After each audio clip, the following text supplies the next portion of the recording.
The internet is such a great resource, especially for preppers. We go check things out there all the time, getting ideas for projects, learning new skills. The problem is not all the information on the internet's good. There's a lot of bad too. So how's a prepper supposed to know what to do? Well, I guess the only way to deal with it really is to try things out. That's exactly what we're going to do right here, just a couple seconds.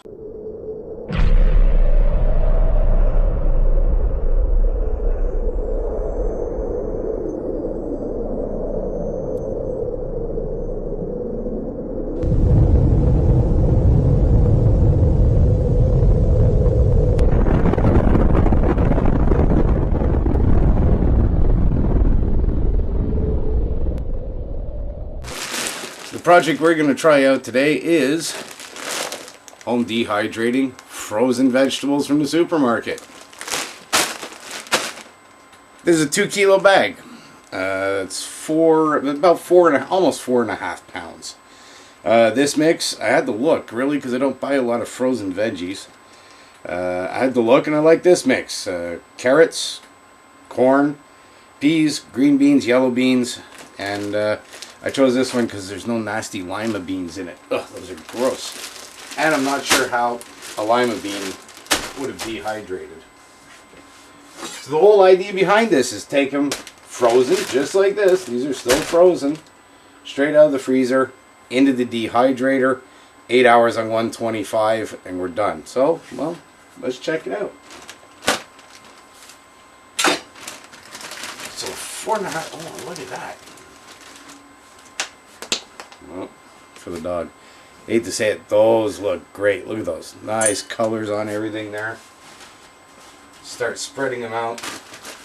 I know a lot of people say, well, you're supposed to leave a certain amount of space between the veggies and stuff. I'm just going to spread them out as best I can on the 10 trays that I have.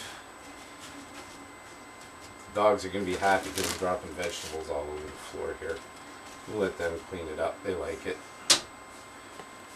Tray number 1. In you go. You know, that's one thing on the Excalibur dehydrator. I'm never really sure on that first tray, that top tray, if things are going to fit in. There's not a lot of space. It doesn't appear that there's as much space between the top of the dehydrator and the first tray as there is between the other trays. I don't know, I guess people that have an Excalibur, they know what I'm talking about. And Excalibur is just one brand you can buy. I don't know, all the preppers were buying them, so I bought it. And it works alright, but I think if I had to buy a dehydrator all over again, I would go with something else. Like the Nesco, the round one. I keep going off camera because I'm sliding the trays in. My camera is actually sitting right on top of the dehydrator. Back to that though, the round ones where the heating element and the fan is at the bottom. They seem to have more space between the trays. You don't have that worry about the top tray, and the fact that they're expandable, whereas the Excalibur isn't. I got a 10 tray. But if I'd have got a 3 tray, I'd be stuck with a 3 tray. There'd be no way I could expand that. So yeah, if I had to buy a dehydrator again, I probably wouldn't go with the Excalibur, believe it or not. And there's nothing wrong with it, really. It does work, and it works well. It's worked for me for 5 or 6 years now. I've been using it without much of a problem. It's a bit of a learning curve like everything else, but I don't know. I would just go with something else at this point.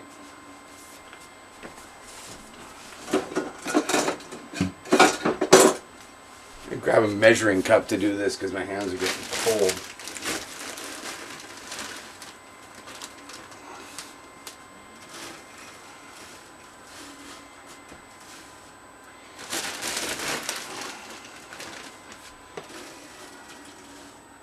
So let's see if this is going to work out at all.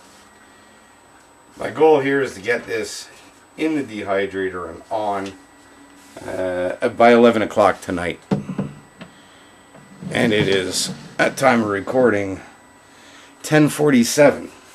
So I'm just about on time here, I think.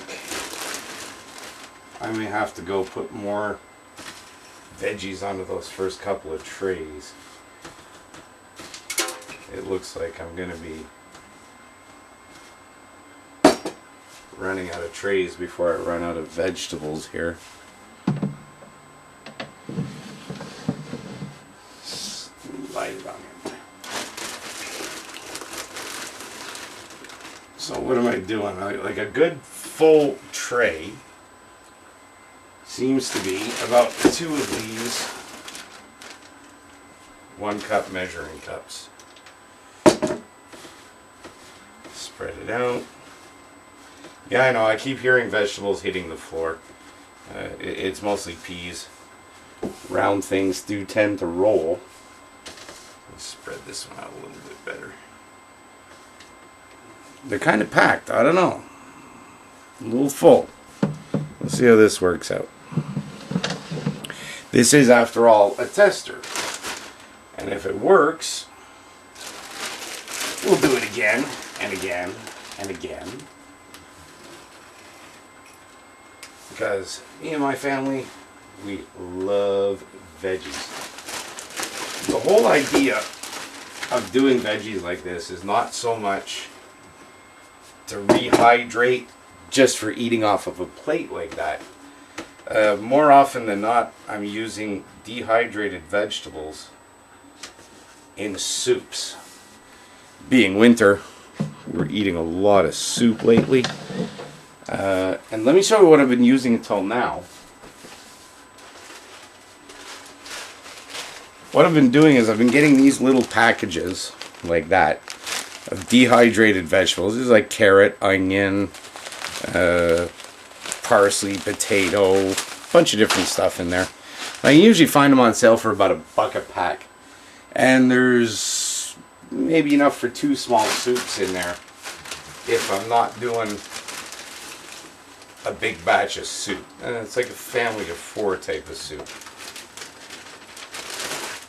There we go. I am going to have enough space and a tray to spare. Get those on there. Last tray in here. Put the empty one on the bottom just because, knowing me, I'd lose it. Yeah, so I mean, I buy these and they're okay. It adds some vegetables too. I use that in rice too. Throw a little bit in when I'm cooking rice, but mostly for soups. Get the door of the dehydrator on right here. There we go.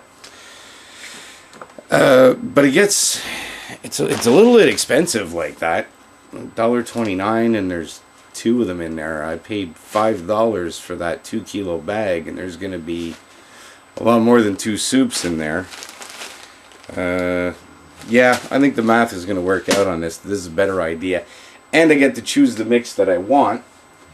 And get the vegetables I want. Like I said, that one's okay, but meh. I like a little bit more color, a little bit more flavor, some different stuff. I really like that mix that I had. So, we're going to turn this puppy on now to 125. It's almost 11 o'clock, so just before 7 o'clock in the morning, we'll be turning it off, checking it out. I'll meet you back tomorrow morning. We'll see how things turned out. Bye for now. Alright, so here we are after 8 hours of drying and an hour or 2 maybe of cooling. And this is what we've got. That looked pretty good. It does seem to have worked and worked well. Everything here is dry, crumbly, and ready for packaging. What I'm going to do is I just usually empty them into a bowl. That's one thing I do like about these.